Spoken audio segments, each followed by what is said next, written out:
ফের খবরের শিরোনামে বলিউডের অন্যতম আলোচিত অভিনেত্রী কঙ্গনা রানাওয়াত। নানা কারণে বছর জুড়েই আলোচনায় থাকেন এই অভিনেত্রী। কখনো কো আর্টিস্টদের নিয়ে বিতর্কিত মন্তব্য করে আলোচনায় আসেন, কখনো রাজনীতি নিয়ে ব্যক্তিগত মতামত জানিয়ে আলোচনায় আসেন। তবে এবার খবরের শিরোনাম হয়েছে নারী পুরুষের সমতা নিয়ে বিস্ফোরক মন্তব্য করে।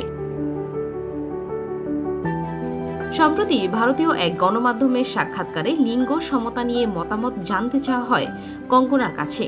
উত্তরে অভিনেত্রী বলেন, আমাকে বিতর্কিত বিষয় নিয়ে কথা বলানো হচ্ছে। আমার মন্তব্য হলো, এই পৃথিবীর মানুষ বিশ্বাস করতে শুরু করেছে আমরা সবাই সমান, আর এজন্যই সমাজে আমরা মূর্খ প্রজন্ম তৈরি করছি। এ বিষয়ে যুক্তি দিয়ে তিনি আরো বলেন, আমি তো আমার মায়ের সমান নই, আমি আম্বানিজিরও সমান নই, আবার তিনিও আমার সমান নন।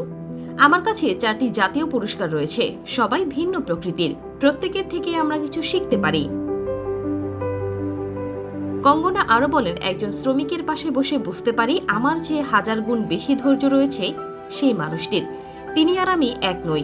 একটি শিশু আর একজন নারী সমান নয়, একজন নারী ও একজন পুরুষ আবার সমান নয়, আবার একজন পুরুষ ও একজন প্রবীণ ব্যক্তি সমান নয়। আমাদের প্রত্যেকের ভিন্ন ভূমিকা রয়েছে, আমরা সবাই আলাদা। কঙ্গনাকে সর্বশেষ দেখা যায় চলতি বছরে মুক্তিপ্রাপ্ত নিজের পরিচালনায় নির্মিত সিনেমা এমার্জেন্সিতে।